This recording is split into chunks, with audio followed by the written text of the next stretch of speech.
yani nina chama nimelibeba na vile vile nina bendera taifa, kwa sababu leo tuna jambo letu leo tuna jambo letu la kitaifa. Tunacheza na mashemeji zetu, tunacheza na Waganda. Leo ni dabi ya East Africa.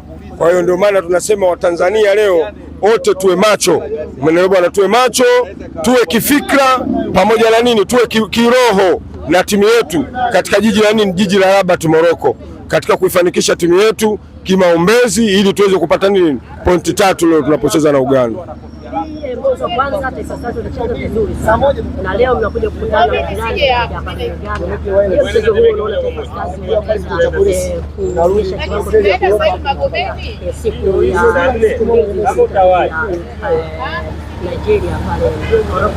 na uhakika mechi ya leo itakuwa ni ngumu zaidi ya ile mechi ya Nigeria. Watu wengi watashindwa kuelewa kwa sababu gani. Mechi hii kwetu itakuwa ni ngumu mno, kwa sababu mechi na Nigeria wachezaji wetu walijua tunacheza na timu kubwa, kwa hiyo wakakaza. Commitment ilikuwa ya hali ya juu. Muangalie Baka jinsi alivyokuwa na mkaba Peter Osman, kwa sababu anajua huyu ni Osman, anacheza ligi kubwa barani Ulaya, na ndio maana amekuwa umakini wake Baka umekuwa mkubwa. Mabeki wetu wote kina Mwamnyeto umakini wao umekuwa mkubwa, kwa sababu wanajua walikuwa wanacheza na wachezaji wa aina gani. Isipokuwa sasa leo tunapokutana na Uganda, tukifanya masiara kama wakifanya masiara wachezaji wetu, mechi itakuwa ngumu, kwa sababu wanacheza na wachezaji wa kawaida, wachezaji ambao wenye level ya daraja lao.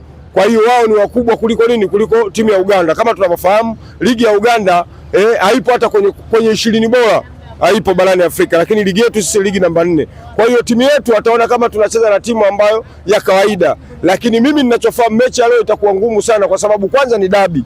Umeelewa Hizi ni timu zote zinatoka katika ukanda mmoja, ukanda wa Sekafa, ukanda wa East Africa. Kwa hiyo tunatakiwa tuwe na tahadhari kubwa kutokana na hii mechi na upinzani mkubwa. Nikukumbushe msimu wa 19 msimu wa 19 ya AFCON 19-20 ambapo tulikuwa kundi moja sisi, Algeria pamoja na Kenya tulikuwa nao, na Senegali. Tulifungwa mechi na Senegali, tukaja tukafungwa mechi na Algeria. Tulivyokutana na Kenya tuliwadharau, kwa sababu tuliona hao wenzetu tuko nao kwenye ukanda mmoja wa East Africa.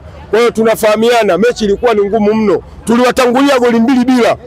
Umeelewa, mpaka half time tunaongoza goli ngapi? Goli 2, lakini mwisho wa siku wakaja wakafanya comeback, wakatufunga goli 3 kwa ngapi? 3-2. Lakini yote kutokana na dharau, tuliona mechi tumemaliza na Wakenya tunawamudu, ndipo linapotokea nini tatizo.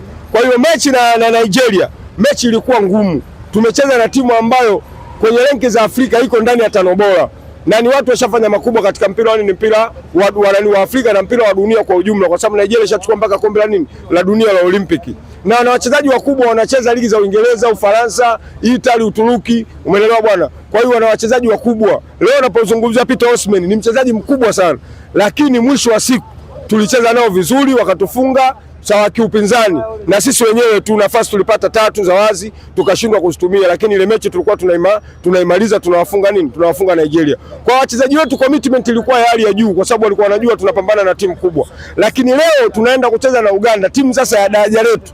Ndipo hapo tatizo litakapokuwa, kama wachezaji wetu wataichukulia hii mechi kwamba Uganda tunawaweza, Uganda tuko nao ukanda mmoja, ni level ya daraja letu, inaweza katuletea shida. Kwa hiyo tunamwomba mwalimu atupangie wachezaji ambao wana uhitaji. Unajua kuna wachezaji wana uhitaji. Mchezaji ana miaka 24, 22, 21. Hawa ni wachezaji ambao wanahitaji. Kwa hiyo commitment yao inakuwa kubwa kutokana na morali yao inakuwa iko juu, kwa sababu wanahitaji waonekane ili wapate kusajiliwa na vilabu vikubwa kupitia timu ya taifa. Mechi leo kwanza twende na tahadhari. Tusione kwamba Waganda tunawamudu basi tukaenda kama manyumbu vile. Umeelewa? Tukawa tunashambulia tu muda wote. Tucheze kwa tahadhari. Yani tuwe na vitu vitatu. Yani commitment, space na time. Yani wachezaji lazima wajue ni muda gani wanakaba, muda gani wanashambulia, muda gani watakuwa wacheze mpira.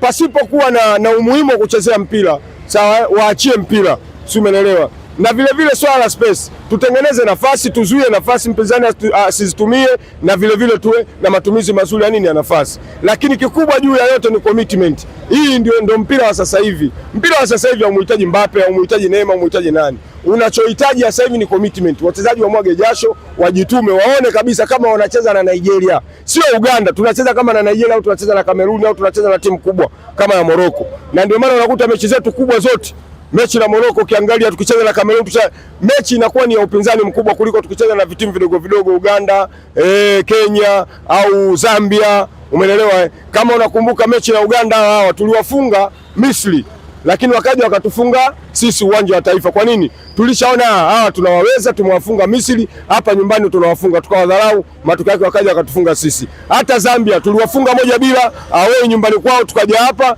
tukaleta dharau, tukajiamini, wakaja wakafanya nini? Wakatufunga. Kwa hiyo sisi mara nyingi huwa tunafungwa na dharau, kwa sababu commitment inafanya nini? Inakosekana.